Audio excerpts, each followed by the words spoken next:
बिस्मिल्लाहिर्रहमानिर्रहीम। अस्सलाम वालेकुम स्टूडेंट्स। आज हम एक्सरसाइज 2.3 के बाकी क्वेश्चन सोल्व करेंगे। तो सबसे पहले हमारे पास है question number 4। For what value of k the roots of equation x square minus 5x plus के इक्वल टू 0 डिफर बाय 1। कहते हैं के की क्या वैल्यू हो कि हमारे पास इस इक्वेशन के जो रूट्स हैं वो एक दूसरे से उनमें फ़र्क एक का हो। तो सोल्यूशन में सबसे पहले हम गिवन इक्वेशन को लिखते हैं। अब हम कंपेयर करते हैं स्टैंडर्ड फॉर्म के साथ। तो यहाँ पर ए जो इक्वेशन में है 1 के इक्वल होगा और बी इक्वेशन में -5 और के इक्वल टू सी है। तो हमने कंपेयरिंग से ए बी और सी की वैल्यूज़ लिखी। अब हम जैसा कि जानते हैं कि हमारे पास sum of the roots equal to है -b डिवाइड बाई ए। तो हम इसमें वैल्यूज पुट करते हैं तो हमें मिलता है -5 डिवाइड बाई 1। तो माइनस माइनस प्लस हो जाएंगे, हमें मिलेगा 5। चूँकि डिवाइड में 1 लिखने की ज़रूरत नहीं है तो हम 5 ही लिखते हैं। अब हम प्रोडक्ट देखते हैं तो प्रोडक्ट इक्वल टू है सी डिवाइड बाई ए। तो वैल्यूज पुट करते हैं तो हमें मिलता है के डिवाइड बाई 1। तो 1 लिखने की ज़रूरत नहीं है, हम इसे के लिखते हैं। तो ये हमारे पास इनकी प्रोडक्ट है रूट्स की। जो गिवन कंडीशन है वो ये कहती है कि रूट्स डिफर बाय 1, यानी कि इनका फ़र्क इक्वल टू 1 है। यानी कि अल्फ़ा में से अगर आप बीटा को माइनस करें तो हमें इक्वल टू 1 मिलेगा। तो अब हम यहाँ पर फार्मूला यूज़ करेंगे। जैसा कि आप जानते हैं कि four alpha beta is equal to है अल्फ़ा प्लस बीटा का square minus alpha minus beta का स्क्वायर। तो ये फार्मूला आपने 9 में पढ़ा था। इस फार्मूले की मदद से हम के की वैल्यू फाइंड करते हैं। तो यहाँ पर हमारे पास जो वैल्यूज़ हैं alpha minus beta equal to 1 है, alpha plus beta equal to 5 और alpha beta is equal to K है। तो वैल्यूज़ पुट करते हैं तो हमें मिलता है 4 इंटू के इज़ इक्वल टू 5 का स्क्वायर माइनस 1 का स्क्वायर। तो ये हमारे पास हो जाएगा 4k is equal to 25 minus 1। तो 4k इज़ इक्वल टू हुआ 24। अब 4 को दोनों तरफ डिवाइड करते हैं तो हमें मिलेगा 6। तो k की वैल्यू है 6। ये हमारा आंसर है। अगर हम k की वैल्यू 6 लें तो हमारे पास इस इक्वेशन के जो रूट्स हैं वो आपस में उनका डिफरेंस 1 होगा। तो इस क्वेश्चन का नेक्स्ट क्वेश्चन इसी तरह का है, वहाँ पर डिफरेंस 3 है। तो वो क्वेश्चन आपने इसी तरीके से सॉल्व करने हैं, सिर्फ alpha minus beta equal to 3 लेना है और ये आपने फार्मूला यूज़ करने हैं वहाँ पर। अब क्वेश्चन नंबर 6 देखते हैं। क्वेश्चन नंबर 6 है if alpha beta be the roots of X square minus 5x plus के equal to 0 find K such that 3 alpha plus 2 beta is equal to 12। ये कंडीशन गिवन है हमें और साथ इक्वेशन है। तो सोल्यूशन में सबसे पहले जो गिवन इक्वेशन है वो लिखते हैं, यानी कि x square minus 5x plus के इक्वल टू 0। और अब इसे कंपेयर करते हैं स्टैंडर्ड फॉर्म के साथ। तो यहाँ पर ए इक्वेशन में इक्वल टू 1 है और बी इज इक्वल टू -5 और सी इज इक्वल टू के है। तो हमने ये वैल्यूज़ ली। अब चूँकि हम जानते हैं कि अल्फ़ा प्लस बीटा यानी sum of the roots equal to है -b डिवाइड बाई ए। तो वैल्यूज़ पुट करते हैं हमें मिलता है -5 डिवाइड बाई 1। तो यह इक्वल टू हो जाएगा +5। और नेक्स्ट जैसा कि हम जानते हैं कि alpha beta is equal to है सी डिवाइड बाई ए। तो यहाँ पर हम सी और ए की वैल्यूज़ पुट करेंगे तो हमें मिलेगा के डिवाइड बाई 1। तो हम इसे के लिख सकते हैं।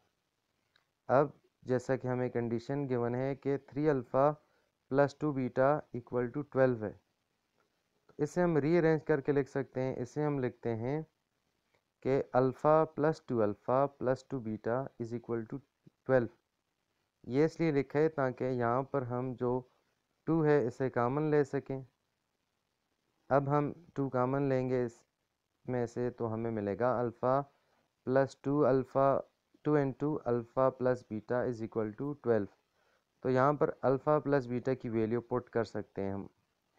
तो हम अल्फ़ा प्लस बीटा की वैल्यू पुट करते हैं जो कि इक्वल टू है 5। तो ये हमारे पास हो जाएगा alpha plus 10 is equal to 12। तो अब हम इसे 10 को दूसरी तरफ लेकर जाते हैं तो ये माइनस हो जाएगा। तो अल्फ़ा इज़ इक्वल टू हो जाएगा 12 में से 10 निकाला तो 2 आ गया। अल्फ़ा इज़ इक्वल टू 2 है। तो अब अल्फ़ा प्लस बीटा जैसा कि हम जानते हैं इक्वल टू 5 है। तो इसमें अल्फ़ा की वैल्यू पुट करते हैं 2। ये हुआ 2 plus beta is equal to 5। 2 इस तरफ आकर माइनस हो जाएगा, तो बीटा इज इक्वल टू हमें मिला 3। अब हम अल्फ़ा बीटा जैसा कि हमें गिवन है इज इक्वल टू है के, तो अब हम अल्फ़ा और बीटा दोनों की वैल्यूज पुट करते हैं तो हमें मिलता है 2 इंटू 3 इज इक्वल टू के, यानी कि के इज इक्वल टू 6। तो ये हमारे पास इस क्वेश्चन का आंसर है, के की रिक्वायर्ड वैल्यू है। क्वेश्चन नंबर 7 करते हैं। Find the value of m and n if both sum and product of the roots of quadratic equation mx² minus 3x plus n equal to 0 are equal to 3/5। तो यहाँ पर condition है कि सम और product equal to 3/5 है, तो m और n की वैल्यू फाइंड करनी है। तो सोल्यूशन में सबसे पहले जो गिवन इक्वेशन है वो लिखते हैं, यानी mx² minus 3x plus n equal to 0। तो अब हम इस इक्वेशन को कंपेयर करेंगे क्वाड्रेटिक इक्वेशन के साथ, तो यहाँ पर a is equal to m हो जाएगा, b is equal to minus 3 और c is equal to n है। तो हमें a, b और c की वैल्यूज़ मिल गई। अब हम जो sum of the roots find करते हैं, तो सम ऑफ द रूट का फार्मूला है माइनस बी डिवाइड बाई ए। तो वैल्यूज़ पुट की तो हमें मिला minus into minus 3 divide by m। तो माइनस और माइनस आपस में मल्टीप्लाई होकर प्लस हो जाएंगे, यानी कि 3 डिवाइड बाई m हो गया। अब हम product of the roots find करते हैं, यानी अल्फ़ा इंटू बीटा, तो c डिवाइड बाई a है। तो वैल्यूज पुट करते हैं, c is equal to n है और a is equal to m है। तो ये हमारे पास हो जाएगा n डिवाइड बाई m। अब हमारे पास जो कंडीशन है वो ये कहती है कि sum of the roots equal to 3/5। तो हम लिखते हैं यहाँ पर सम ऑफ द रूट्स का, चूँकि हमारे पास है 3/m है, तो हम लिखते हैं 3/m इज इक्वल टू 3/5। तो यहाँ पर 3 और 3 कैंसिल हम डायरेक्ट कर सकते हैं, m इज इक्वल टू 5 ले सकते हैं, या अगर हम क्रॉस मल्टीप्लाई करें तो ये हमारे पास हो जाएगा 3m इज इक्वल टू 15।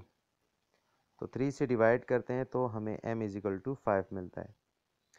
अब हमारे पास जो प्रोडक्ट ऑफ द रूट्स है वो चूँकि हमें गिवन है कि 3/5 है, और जो हमने फाइंड की है वो है हमारे पास n डिवाइड बाई m। हमने दोनों को इक्वल लिया। अब यहाँ पर हम क्रॉस मल्टीप्लाई करें तो हमारे पास हो जाएगा 5n is equal to 3m, और नेक्स्ट स्टेप में हमारे पास जो m की वैल्यू है 5 वो पुट करते हैं, तो 5n इज इक्वल टू हुआ 15। तो 5 को जब दोनों तरफ डिवाइड करते हैं तो हमें मिलता है n इज इक्वल टू 3। तो ये हमारे पास रिक्वायर्ड वैल्यू है। m हमें इक्वल टू 5 मिला और n इक्वल टू 3। तो इस तरीके से आपने एक्सरसाइज 2.3 के क्वेश्चन सोल्व करने हैं।